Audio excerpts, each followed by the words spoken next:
जनता की आवाज आप तक पहुंचाएगा। Update news Malegaon. इस वक्त हमारे शहर मालेगांव में पावर लूम सनात के कई दुश्मन पैदा हो चुके हैं जो मजदूरों की हमदर्दी की आड़ में पावर लूम को बंद कराने की कोशिशों में तुले हुए हैं और इनसे ऐसा तो हो नहीं पा रहा है। तो अब उन्होंने एक नया फंडा शुरू कर दिया है। वो मालेगांव के मजदूरों के अंदर मायूसी की लहर फैला रहे हैं और इसका ताल्लुक खुदकुशी से बता करके खुदकुशी के वाक़यात को बढ़ाने की कोशिश कर रहे हैं। इन लोगों की कोशिश यही है कि मालेगांव में बेरोज़गारी आम हो जाए, पावर लूम सनत ख़त्म हो जाए, ताकि इनके पशे पुश्त, इनके पीठ पीछे जो सियासी पार्टियां हैं जो मालेगांव शहर को बेचकर खाना चाहती है, उनका मकसद हल हो जाए। जाहिर है शहर में बेरोजगारी बढ़ेगी, तभी ऐसे दोगले सियासी पार्टी वालों की दुकानें चल सकती है। और इसके लिए ये कोशिश ये कर रहे हैं कि किसी तरह से मजदूरी के नाम पर कहो या 8 घंटा ड्यूटी ना के नाम पर कहो, मजदूरों के अंदर मायूसी की फिजा को दौड़ाया जाए और उन्हें पावर लूम के खिलाफ उकसाया जाए। उनके खुद के कारखानेदारों के खिलाफ केस वगैरह करा करके किसी तरह से मालेगांव शहर के अंदर बेरोजगारी को बढ़ावा दिया जाए। और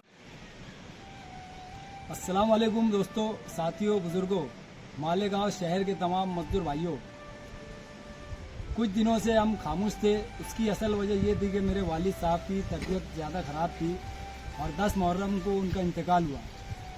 एक यूट्यूबर ने बोला कि अल्ताफ को यूनियन से निकाला गया। उसकी माहिती देता हूँ मैं कि ज़रा अच्छी से मेरी वीडियो उठा कर देख ले। उसमें मैंने ये कहा कि हम यूनियन छोड़ रहे हैं, यूनियन वालों ने हमें निकाला नहीं। आज मैं एक ऐलान कर रहा हूँ, सेतु यूनियन से मैं इस्तीफा दे रहा हूँ। यूनियन बहुत अच्छी है, डॉक्टर DL कराड़ साहब अच्छे हैं, सुनगे साहब अच्छे हैं, बहू अच्छे हैं, मुझे किसी से कोई शिकायत नहीं। लेकिन मैं दबाव में काम नहीं करना चाहता, मैं खुलकर काम करना चाहता हूँ, इसलिए मैं यूनियन से इस्तीफा दे रहा। लेकिन हमने आपस में राय मशवरा किए, हम अपनी यूनियन खुद बनाएंगे। बहुत सारी यूनियनों का हमें फ़ोन आ रहा है कि आप लोग हमारे साथ काम करें। हम फिर राय मशवरा करेंगे कि अपनी खुद की यूनियन बनाना चाहिए या किसी यूनियन का सहारा लेना चाहिए। वक्त पर हम फैसला करेंगे। लेकिन दोस्तों, सेतु यूनियन से भी मैं जिम्मेदारों से बोलना चाहूँगा कि जब आपको हमारी ज़रूरत रहेगी, आप हमें बुलाओ, हम इंशाल्लाह आपके साथ खड़े रहेंगे। जब हमें आप लोगों की ज़रूरत रहेगी तब आप लोग हमारे साथ खड़े रहे। आपको जैसे काम करना है आप करें, हमको जैसे काम करना है हम हमारे ढंग से करेंगे। और फैयाज उलोगर है या गुलोबर है, वे मेरी नज़र में तू फैयाज गोबर है। देखो इतना भी नहीं समझता कि यार इसने वीडियो बनाकर डायरेक्ट बोला कि हम यूनियन छोड़ रहे हैं और अपनी खुद की बना रहे। तो देखो ये बोलने की ज़रूरत ही नहीं थी। दूसरी बात, एक वीडियो में तूने बोला कि यूनियन के साथ मजदूरों ने रहना चाहिए, कि अल्ताफ भाई के साथ रहना चाहिए। अबे बेवकूफ़, जो बोलेगा, जो रोड पर आएगा, जो लड़ेगा, उसके साथ पब्लिक जाएंगी ना। तेरे और मेरे बोलने से कुछ नहीं होता।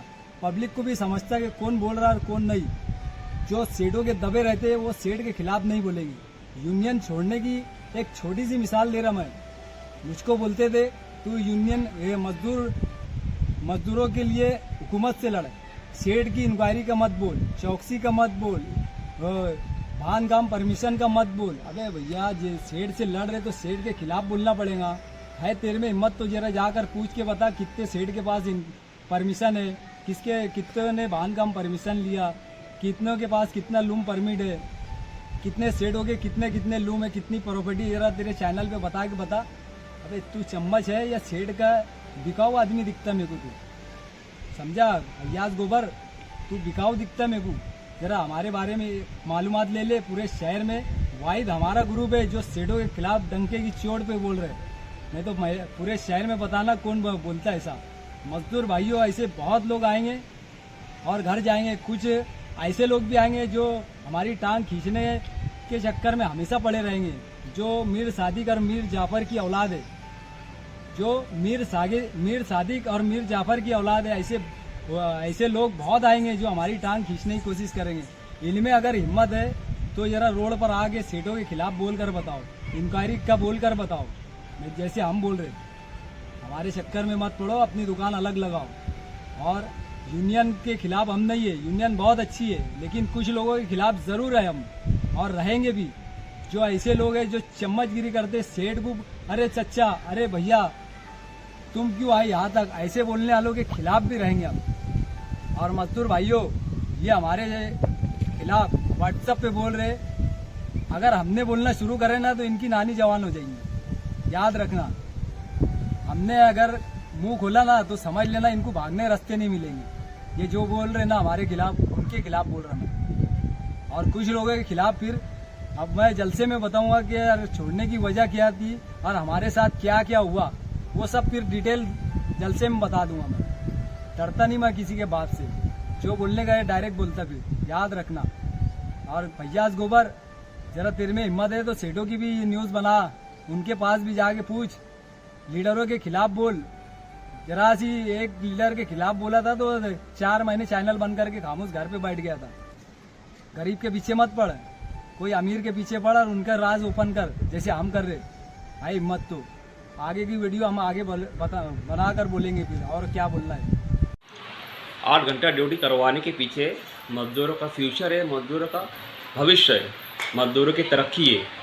और ये बेवकूफ़ फैयाज बिलोबर बोल रहा है कि ये मालेगांव के गद्दार है। ऐसा हो सकता है क्या? ये मालेगांव शहर के हिसाब से 8 घंटा ड्यूटी रहना चाहिए। 12 घंटा में ना मजदूर एकदम थक जाता, घर जाने बाद दूसरा काम नहीं कर पाता। लोग जो है वो काफी मेहनत करते हैं, और ऐसा है कि 12 घंटा ड्यूटी करते हैं। जब 12 घंटा ड्यूटी करते हैं तो घर पर टाइम नहीं दे पाते, तो उनका खुद का नुकसान होता, उनकी पढ़ाई का नुकसान होता।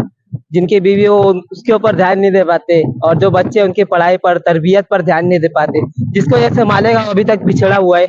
और मेरे ख्याल से मजदूरों का जो है 8 घंटे की ड्यूटी होना चाहिए, जिसके जरिए मेरे ख्याल से सेठ लोग का भी नुकसान नहीं होगा। 3 ड्यूटी रहेंगी 8-8 घंटे की, और रोटेशन बराबर करेंगे तो उनका भी नुकसान नहीं होगा, मजदूरों को भी बराबर काम मिलेगा, टाइम मिलेगा। इसलिए 8 घंटा रहना चाहिए। और जो प्रोग्राम आप जो मजदूरों के लिए आवाज उठा रहे हैं, ये बहुत सही है, क्योंकि मजदूर जो है 12 घंटा जो ड्यूटी करता है, जैसे अभी इससे पहले सर ने बताया कि 8 घंटा 8-8 घंटे की जो 3 ड्यूटी है, तो आपका जो 24 घंटा लूम चालू होता है जैसे 12 घंटे का, तो 8-8 घंटे से भी आपके 24 घंटा लूम तो चालू ही रहेंगी। और जो मजदूर भाई है, जैसा बहुत से नौजवान मजदूरी कर कर पढ़ना चाहते हैं, तो वो मजदूरी कर कर 12 घंटा फिर बाद में पढ़ नहीं सके, तो फिर उसके लिए ना कौम का भी नुकसान है। आज मुसलमान फिर कौम है ना नीचे जा रही है, और इसकी वजह यही है कि इंसान 12 घंटा ड्यूटी करता है, और वो जो ड्यूटी करता है वो घर के हालात है, घर के हालात की वजह से, घर की परेशानी की वजह से वो इंसान 12 घंटा क्या, इंसान 14 घंटा ड्यूटी भी करने के लिए राजी है। और उसकी वजह से ना बहुत ज्यादा मुसलमान कौम है ना खसारे में जा रही है। तो इसके लिए जो आवाज उठाई जा रही है कि मजदूरी जो है बढ़ाई जाए और वक्त को कम किया जाए। 12 घंटा जो ड्यूटी है, हम चाहते हैं कि 12 घंटा ड्यूटी ना होते हुए 8 घंटा ड्यूटी रहे, ताकि जो मजदूर है, मजदूर को वक्त मिल सके 8 घंटे ड्यूटी के अंदर, वो अपनी तालीम हासिल कर सके, स्कूल कॉलेज वो जा सके। सेठों ने मतलब इतना उनका दिमाग डैमेज कर दिया है कि वो ना कॉलेज जा सके ना पढ़ सकते। अगर वो पढ़ेंगे तो सेठों के खिलाफ आवाज़ उठाएंगे, पढ़ ही नहीं सकते तो आवाज़ क्या उठाएंगे। तो मालेगांव के अंदर ऐसे बहुत सारे इंस्टीट्यूट है, अगर इंस्टीट्यूट वाले भी हमसे अगर जुड़े, अगर 8 घंटे ड्यूटी अगर वो लोग भी अगर करवाई मिलके, तो उनका भी फ़ायदा हो सकता। वो फ्री में मतलब कॉलेज वगैरह दे सकते, कंप्यूटर क्लासेस वगैरह वो लोग दे सकते हैं, लेकिन वो लोग दे नहीं पा रहे। असल वजह इसकी यही है, 12 घंटा ड्यूटी। जब एक मजदूर जब 8 घंटा ड्यूटी करेगा तो स्कूल में भी टाइम देगा, कंप्यूटर क्लास में भी टाइम देगा। और जो आज का जो दौर है आज का AI सिस्टम है, AI आर्टिफिशियल है। अब यहाँ के जो मजदूर हैं उनको AI के बारे में मालूम ही नहीं है, एक ईमेल नहीं बना सकते हो, तो उनके अंदर ये तालीम है ही नहीं। तो ये लोग ये सब सीखेंगे कैसे? जब ये वक्त तो देंगे, 8 घंटा ड्यूटी जब रहेंगी तो उनके पास में वक्त तो काफ़ी सारा बचेगा। ये स्कूल वगैरह जाएंगे, कॉलेज वगैरह जाएंगे, कंप्यूटर क्लास वगैरह ज्वाइन करेंगे। जब कंप्यूटर क्लास जाएंगे तो वहाँ पे 3D मैथ्स वगैरह है, ऑटोकैड वगैरह सीखेंगे, सिविल इंजीनियर बनेंगे। तो ये सब फैसिलिटी मिलना चाहिए। 12 घंटा ड्यूटी ख़त्म होना चाहिए, 8 घंटा ड्यूटी होना चाहिए। मालेगांव के अलावा अगर दूसरे शहरों में जाएंगे तो 8 घंटा ड्यूटी है। वहाँ के लोग पढ़े लिखे हैं, हमसे ज़्यादा पढ़े लिखे हैं, तो हम लोग है ना ये सब चीज़ें बहुत पीछे होते जा रहे हैं। हमको पीछे नहीं होना है, हमको आगे बढ़ना है। तो मालेगांव के जितने भी स्टेट लोग हैं, मैं जो 11 तारीख के होने वाले जलसा हो रहा है 25 के सामने हमारे अल्ताफ भाई, हमारे कंपनी और इसका लोग ये जलसा था वाकई में तारीख खत्म है।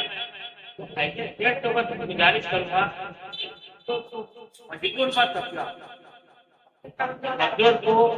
मजदूर समझ के इसकी जो है तो पगार आपको बढ़ाना चाहिए। और 11 तारीख को जो होने वाला जलसा है, मेरे मजदूर भाइयों से मैं यही गुजारिश करूंगा, इसको ज्यादा तादाद में आकर आप उसको कामयाब करिए। जो लोग आपके सपोर्ट में खड़े हुए हैं उनको आप लोग सपोर्ट करिए, उनके पीछे ताकत बन के खड़े रहो। अक्सर देखने में आता है कि मालेगांव शहर के अंदर काम करने वाले की वैल्यू नहीं होती। कोई अगर काम करता है, अल्ताफ भाई काम कर रहे हैं, आज मजदूरों के हक पे काम कर रहे हैं। अगर कोई ना कोई शैतान का बच्चा आपको उनको चोरी बाज का लकब देंगे, उनको मजदूरों का हक मारने वाला कहेगा। तो ये बात मालेगांव शहर में देखने में आई है कि जितने भी काम बढ़ चढ़ के करा, कहीं ना कहीं उसके लिए रुकावट है और ऐसे लोग को बोल के खामोश बैठा दिया गया है। और मजदूर की आज तक जो है जो मजदूरी बढ़ी नहीं। तो मैं मजदूर भाई से इतनी अपील करूंगा कि आप लोगों के साथ जो खाना खड़े हैं उन लोगों का साथ देना चाहिए। आज मालेगांव शहर में जो दिन पे दिन छुट्टी हो रही है, कहीं ना कहीं हम लोगों ने इस बात का अंदाजा लगाया कि आवक कम होने की वजह से खर्चे बढ़ने की वजह से ये भी मामला हो रहे थे। ऐसे बहुत सारे मामला थे। अगर मजदूरों की अगर बात है, यही है आज मालेगांव शहर के अंदर देखने में आ रहा है कि लोग खुदकुशी, आत्महत्या और अलग अलग तरीके से रोड से हादसा, एक्सीडेंट इसके अंदर जो अपनी जान दे रहे। मगर मजदूर भाई की जो है तो मजदूरी बढ़ नहीं रही। कहीं ना कहीं हमने इसके ऊपर देखा, समझा, सोचा कि यार इसकी एक वजह ये भी हो सकती है कि लोग अपनी जान क्यों दे रहे। लोगों के खर्चे बढ़ चुके हैं, लोगों की ख्वाहिश बढ़ चुकी है, लोगों के डिमांड बढ़ चुके हैं, बच्चों के खर्चे बढ़ चुके हैं, मगर मजदूरी नहीं बढ़ रही है। तो मैं मजदूर भाई लोग को इतना ही बोलूंगा, जिस तरीके से आपके खर्चे बढ़ रहे, क्योंकि हर किसी की चाहत रहती है, हर किसी की जो है तो एक कुछ ना कुछ लेने की एक ख्वाहिश रहती है। जैसे हमारे एक मजदूर भाई थे, दो दोस्त साथ में रहते, एक दोस्त ने टू व्हीलर लिया तो दूसरा एक मजदूर भाई सोचता है कि यार गाड़ी मेरे पास भी आ जाए। मगर क्या होता है, वो गाड़ी लेने के लिए जो है तो उसके पास कैश पेमेंट नहीं रहता है, रोकड़ा पैसा नहीं रहता है, और वो जाके जो है तो किस्त वाली में गाड़ी लेता है।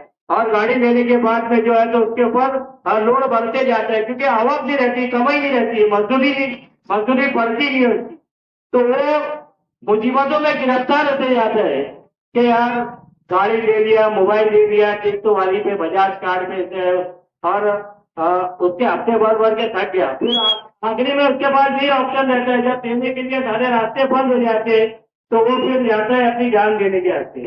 तो मैं मजदूरों के हाथ में यही बोलना चाहूंगा कि मजदूरों की मजदूरी बढ़ना चाहिए, और जो लोग तुम्हारे साथ खड़े हैं खाने से खाना लगाकर उनका साथ तुम्हें देना चाहिए। अक्सर हमारे मालेगांव शहर में देखने में आया है कि जब भी कोई अगर आवाज उठाता है तो उसको चोरी बाज का नाम देते हैं, उसको बोलते कि यार वो जाके हस्ताब चोरी कर रहा, हस्ताब चोरी कर रहा, सामान सामग्री वापस चोरी कर रहे।